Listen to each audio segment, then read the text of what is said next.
The Bride of the Cursed Lake. Chapter 13. The Breaking of the Curse. Part 1. Enlightened by the visions at the Circle of 12 Stones, I made my way back to the chapel of the drowned bride. No more detours, no more hesitation. The forest held its breath as I passed, the ground firm beneath my feet, as if the earth itself acknowledged the weight of what I now knew. I walked with purpose, not as a mourner, but as something older, harder. The truth burned in my chest, and I carried it like a blade. At the chapel steps, something in my mind faltered. A brief vertigo, a ripple in resolve. The mist thickened around me, blurring the boundary between water and air. The stones were slick with moss, the archway above yawning like a wound carved into the past. But I held fast to the purpose that had brought me here. I was no longer seeking answers. I had them. I came to confront. I pressed my hand to the door and felt the chill leap into my bones. The wood yielded with a gasp, and I stepped inside. The chapel stretched long and empty, its silence deeper than stone. The old pews sagged under their own dust, untouched for years. At the far end, the altar glimmered faintly, as if the moon itself bled through the rock. The air was thick with beeswax and mildew, the sweet rot beneath 1,000 sorrowful bouquets.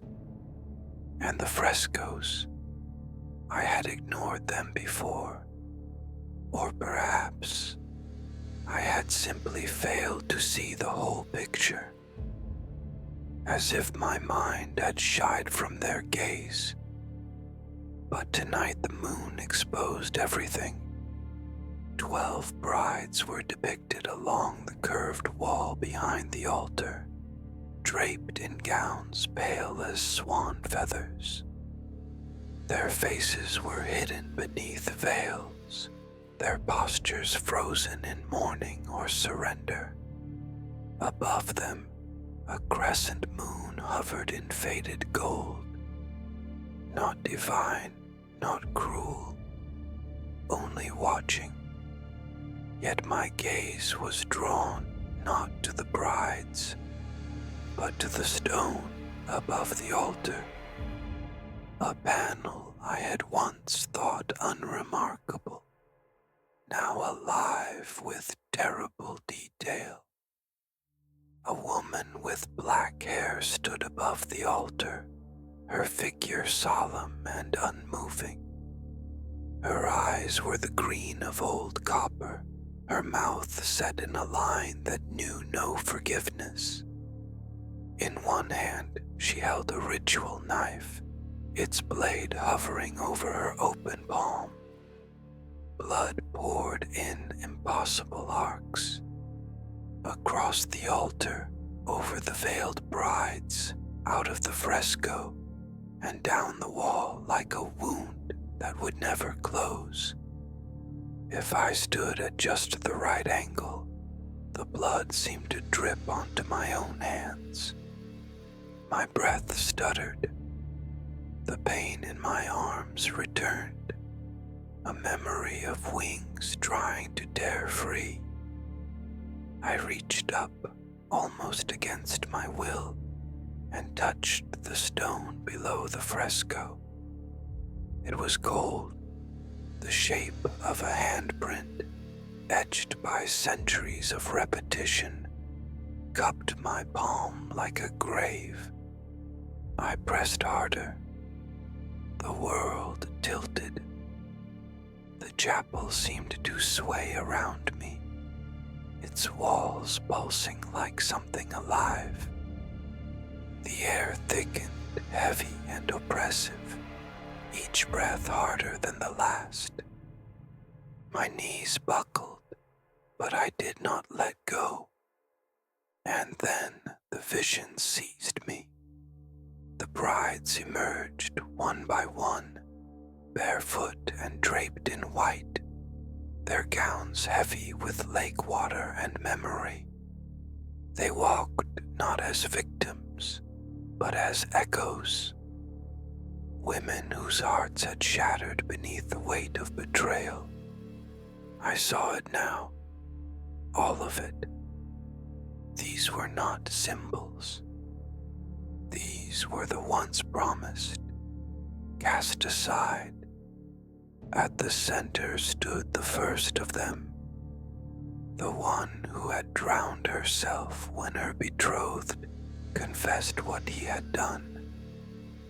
And behind her, carved into memory in stone, stood the other woman, dark-haired, watching, the spurned enchantress. She had seduced him once, but he returned to his bride in shame and sorrow. Too late. The bride was gone. The lake had claimed her, and so the sorceress made her vow that no man who betrayed love would be allowed to keep it, that no bride would ever escape the price of love again. She bled her curse into the altar stone, stitching death and devotion into the stone. And the lake listened, and the stones remembered. The world snapped back. I staggered, blinking away the after images. The fresco remained. The dark-haired woman looming above the altar, a knife in her hand, her gaze fixed and piercing. Her eyes were steady, unforgiving, not empty, but full of a purpose etched deeper than stone, bound tighter than blood. The crack along the altar had deepened. It pulsed faintly, as if moonlight itself leaked from within. My voice broke the silence. You made this, didn't you? All of it. The echo answered, soft and endless. All of it. All of it. All of it. Rage boiled in me, and I lunged at the fresco, fists slamming into the painted stone again and again, as if I could break the curse with broken knuckles, as if I could claw the past into something that would give her back. It changed nothing. It healed nothing. But I let it burn through me until I could stop, until I remembered what still had to be done. I left the chapel behind me, though the blood on my hands would not wipe away. I found Lilith on the edge of the woods, waiting in the ruin of a gate that once marked the village's boundary. She was wrapped in layers of black, her hair a shroud, her eyes the color of old regret. She did not speak as I approached. She only nodded as if to confirm that we were both too tired for lies. Why here? I said. She looked at me, and for the first time, I saw the exhaustion. The chapel is for the dead. This place is for the living. I wanted to laugh, but my throat was raw. Not for long. She tilted her head. You saw it then. I saw enough. She closed her eyes. It's always the blood, and the vow. We stood in the half-light, watching the mist knot itself around the trees. It was her, wasn't it? I said. Your ancestor. Lilith's hands clenched beneath her sleeves. Yes, it was my ancestor. She cursed the one who was chosen instead. That bride, the man who left her, this lake, this village, all of it. She cursed all of you, I asked. She nodded slowly. All of us, even those who didn't deserve it. And the bitterness of that curse still lives here. It never left. Her voice was almost gentle. You think it's about love, or hate, or grief. It isn't. What is it then? My voice was soft, barely mine. She turned her face away. It's about the wound. I remembered the scream of the altar, the blood that looped forever, never clotting, never dry. She lost someone, I said. Someone she couldn't let go of. Lilith's shoulders trembled. She was supposed to be chosen. She wasn't. And so she made herself matter. The only way left. My mind churned. The pattern of the curse was not a loop, not a wheel, but a spiral. Each cycle twisted tighter, each wound deepened, each loss made the next more certain. The lake doesn't want evil, I said. It wants pain. She smiled, faint and thin. It wants company. The words sat between us like a fresh grave. I reached for her sleeve, and she did not flinch. What does it want now? She shrugged, emotion like a bird shaking off rain. An end, I think, but it doesn't know how. And Anna, my voice cracked. How do I bring her back? Lilith's lips pressed into a white line. A heart.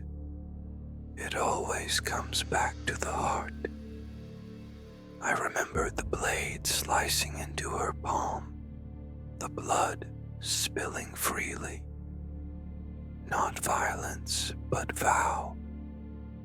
My chest tightened with a sudden clarity. The curse wants a heart, I said. Mine or hers? Lilith shook her head slowly. Number, not yours, not hers. She met my eyes, and the weight behind them was unbearable. Mine, she said quietly. I am the last of the bloodline. This curse was born from us, and it must end with me. I recoiled, but she held me with her gaze. It has to be voluntary, she said. A gift, not a theft. The curse was made in hate. It must be broken with something else. I thought of all the women lost to the lake, all the brides painted into the fresco, all the men who wandered the shore in silence, waiting for someone who would never return. One heart, I said. That's all it takes. She did not answer. The silence sufficed. "And the curse will break?" I asked. "Anna and I will be together again." She hesitated. "One of you will." I swallowed the lie, the truth beneath it.